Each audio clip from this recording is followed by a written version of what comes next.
All right, everybody, we're gonna get started here in just a second. We're gonna have Kayla coming in first. I'll start with Kent. All right, everybody, we got K-Mac with me. What's up, K-Mac? We will get started with questions from Kent. Kent, go ahead. Hey, K-Mac. Talk about the way you guys finished the game the other night after a tough third quarter. You had a lot of turnovers, but you kind of got it together there at the end. What does it say about the way this team is learning how to handle adversity? Yeah, I mean, I think we're just starting to trust each other, know what our identity is. Obviously, basketball is a game of runs, and we're learning how to kind of fight our way through that together. I think our defense has been our anchor. So even if things are in disarray on offense, we kind of been relying on our defense a lot. But in that fourth quarter, I think you just saw us kind of chip away. Obviously, we lost a big lead, which we don't want to do. But I just think that we had the mental toughness to finish out the game the way we wanted to. You guys have kind of played through a lot of injuries this year. It looks like there's some more, Natalie got hurt the other day and then Ariel's thumb. I mean, what is it when something like that happens, what does the rest of the team do to try to pick up the slack? Everybody just knows that to do a little bit more. Next man up mentality. Obviously, we don't want to see our players go down, but we want them to be healthy too. So just giving it everything we have and just hooping together. Obviously it's a little bit of adversity. We don't want to have injuries, but it's part of the game, and we understand that. So just staying tough, staying connected. I think that this practice time, we've had a lot of good practice time together. So we'll work our way through it, but I mean, we got games to win. So I think we all understand that and just come out and hoop as best we can. Have you ever seen a bench outscore another bench 41-2 like your bench did? Maybe on a video game, but not in real life. So I think that's just a testament to our bench and Rachel, Reese, everybody, that Crystal, everybody who just comes in and just does their thing. When you have a bench that's able to do that consistently and make that kind of impact, it makes it easy to win games when we're all connected that way. Any other questions for Kayla? Nope. All righty, thank you, Kayla. Have a good rest of your day. Everybody have Fee with me. Hey, Fee, we'll get started with questions from Kent, and then we'll go to Cody. Kent, go ahead. Fee, what do you think is the biggest difference on this team from its slow start to the 4-1 that you guys have been in the last 5 games? I think, we're clicking a lot more and we're doing more Minnesota type things. I think in the beginning, we weren't really doing that, getting into the defense that we want, having the energy that we need. Rebounding was a big thing. And now we're just making a lot more of an effort to try to get back to our identity as the Minnesota Lynx. What's the key to overcoming injuries, whatever they might be? As a team, I mean. You have to push through. It sucks to see your teammates in pain and, it's really tough for them. And then obviously we're down people, but you can't dwell on it. You can't feel sorry for yourself. And you just have to keep chugging along and hold it down until they're able to come back. Have you ever been on a team that had a bench that outscored the other bench 41-2? I'm not sure. Our bench is great though. So I was really happy to hear that. And we need that from them. Like I said, we don't have a lot of players. So everyone that's on the team needs to be able to come in and contribute. And I thought we did an amazing job of that last game. Cody, go ahead. Thank you. She's in year 14 and she's off to one of the best starts of her career. Does that, I don't want to say surprise you, but what is your observation of Syl this season? What's different? It's astonishing watching her every single year. I mean, doing what she does year after year and in year 14, I mean, it blows your mind. And so she's just amazing. And I just feel so honored to be able to be on a team with her and to be a part of, this. She says she's slower, but she's kind of using that as a weapon. How have you seen her kind of adapt to that? I think, reading defense more, and she's so strong and dominant down low. She doesn't need to be quick to get around people. She can take her time and do whatever move she wants. And I think it's playing to her advantage because people are going to trap her. So we got a couple 3-second calls last game, her just waiting them out kind of thing. So I think she's definitely using it to her advantage. Do you think a player like Syl, she's been so good for so long that people kind of took her for granted? Like she was ranked 16th best player in the league going into this season. Why do you think she's so underrated at this point in her career? I think it's because she's so consistently good that it's not even a thought that people are thinking about anymore. It's not like she has highs and lows where maybe she's going to be good this year. And I think people are taking that for granted. And she came out with, a chip on her shoulder saying, yeah, you can rank me 16 and then watch what I do. So she's been amazing. Danny, go ahead. Good to talk to you today. I was wondering, with having a player of, having this guy up next and having Candace Barker fresh returning from injury and looking really almost on, like, as you said, like she also has a chip on her shoulder and something to prove. What goes into containing a player like that?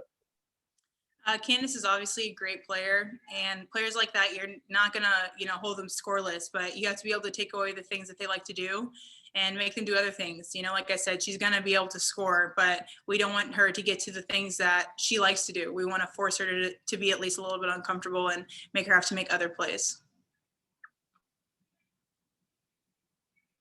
Any last questions for Fee? Alrighty, thank you, Fee. Have a good rest of your day. Thank you. Thanks. We'll start with Kent. Kent, go ahead. Thanks for your patience. Oh, no big deal. Can you give us an update on Natalie and Ariel? Yeah, and there's going to be a release going out soon with much greater detail than I'll give you, just because I don't know all the technical terms. But the tougher news continues. Those two players will be out, and we're deep into hardship situations here. So they, as we usually do with releases, we have initial diagnoses and prognoses, and we'll share that. And then, timing wise, the injuries, I don't know if we typically put timing in them, but you're looking at multiple week situations in both. And it is the thumb for Ariel, the right thumb, It is, yeah. and the right knee for Natalie. Yes.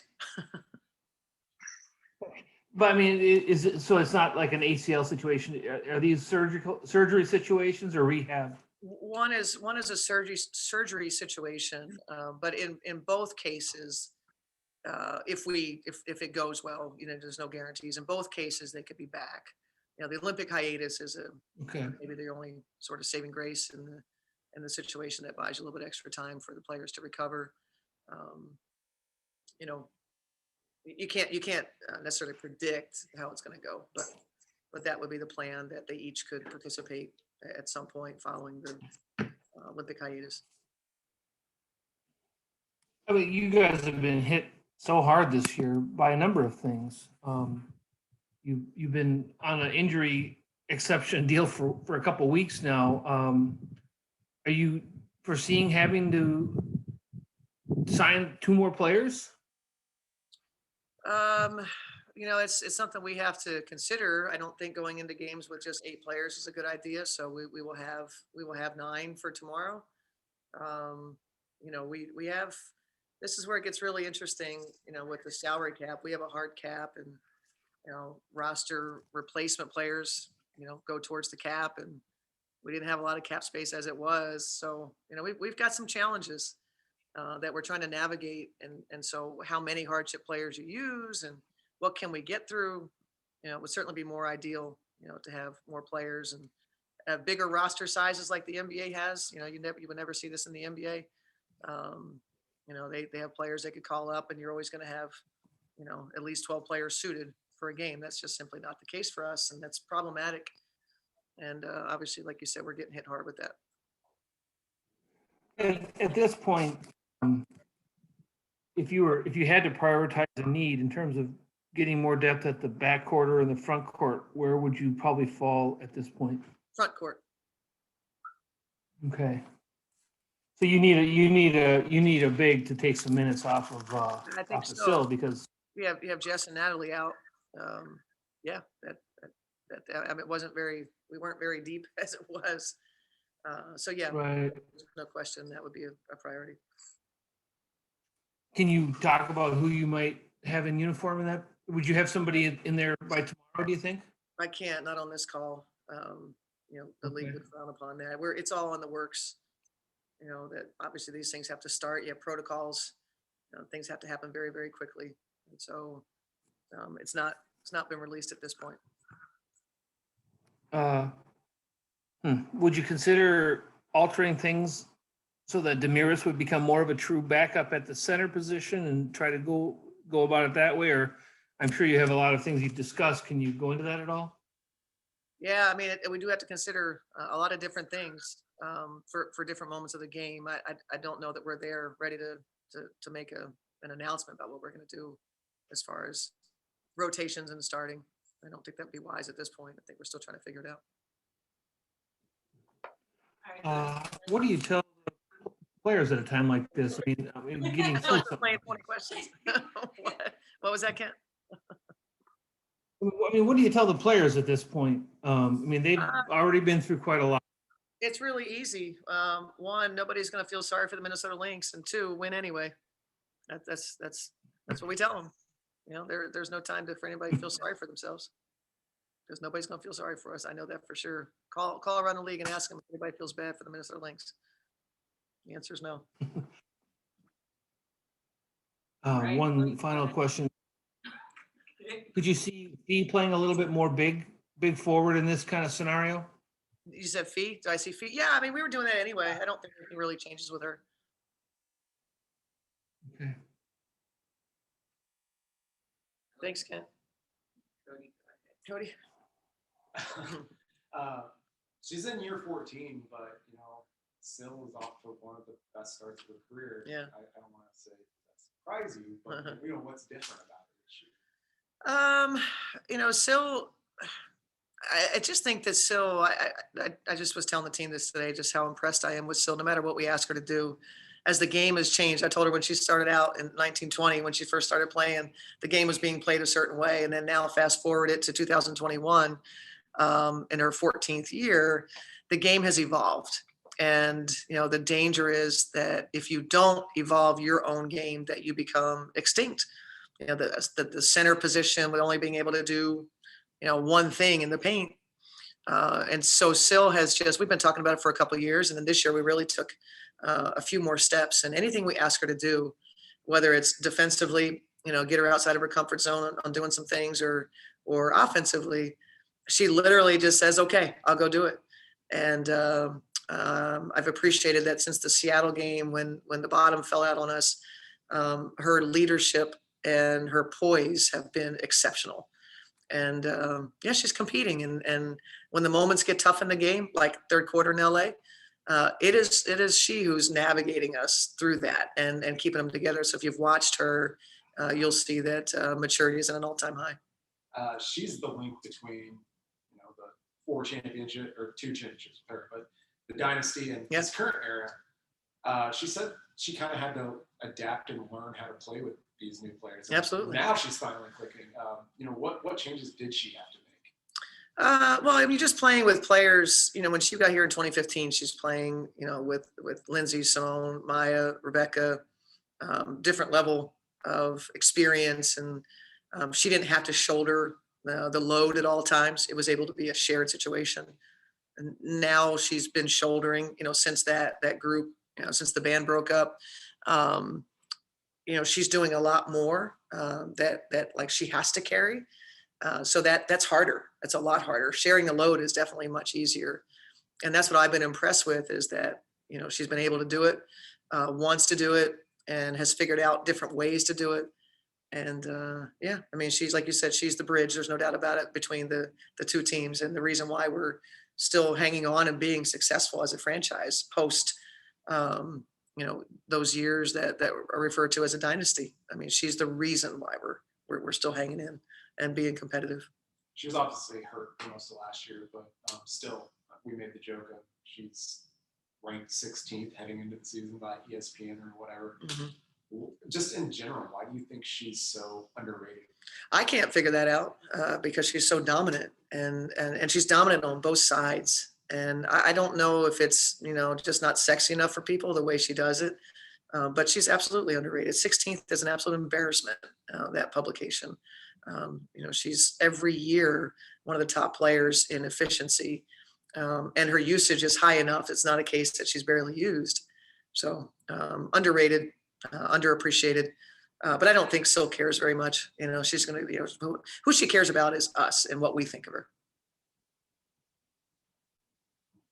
Any more questions for Coach? All right, thank you Coach, Thanks. so much.